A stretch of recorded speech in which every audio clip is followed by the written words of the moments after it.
300 रुपए कितने होते हैं?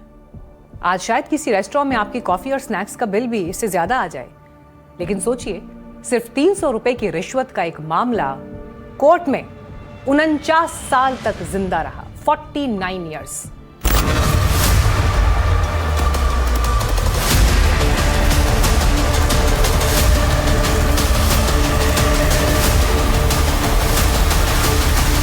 साल 1977 में रिश्वत मांगी गई थी।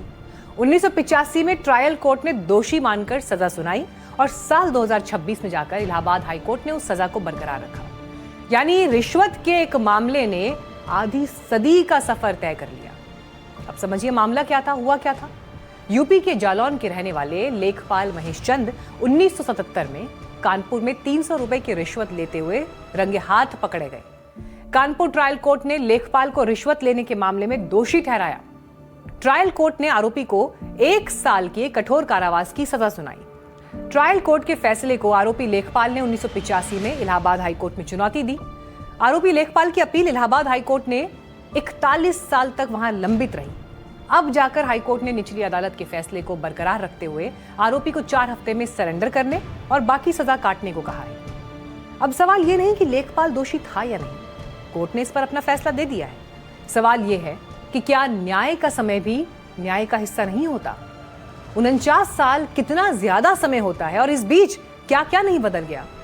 जिस अधिकारी ने ट्रैप बिछाया वो रिटायर हो गए, गवाह बूढ़े हो गए, वकील बदल गए, जज बदल गए, समय बदल गया, सरकारें बदल गईं, लेकिन फाइल चलती रही। और यही भारत की न्याय व्यवस्था का सबसे बड़ा सवाल है। क्या किसी केस की सबसे बड़ी सजा खुद उसका लंबा चलना नहीं है? क्या हमें सिर्फ भ्रष्टाचार से लड़ना है या न्याय में देरी से भी लड़ना है? इसीलिए यह कहानी 300 रुपए की नहीं, ये कहानी 49 साल की है। देश में न्याय की रफ्तार का आलम यह है कि आज सुप्रीम कोर्ट में 95,000 से ज्यादा, देश के 25 हाई कोर्ट में 64 लाख से ज्यादा, निचली अदालतों में 5 करोड़ मामले लंबित हैं। और अदालतों में मामले लंबित होने के पीछे एक बड़ी वजह यह भी है कि जज पर्याप्त संख्या में नहीं है।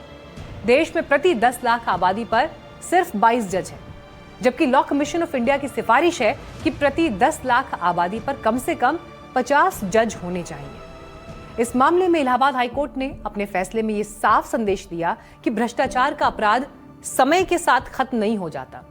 अगर आपने रिश्वत ली है तो बरसों बाद भी कानून आपका पीछा कर सकता है। ये संदेश जरूरी है, लेकिन उतना ही जरूरी एक और सवाल भी है। अगर सजा मिलने में ही आधी जिंदगी निकल जाए तो क्या व्यवस्था अपना मकसद पूरा कर पाती है? हमें नहीं भूलना चाहिए कि देर से मिला इंसाफ न्याय व्यवस्था पर भरोसा भी देर से लौट आता है।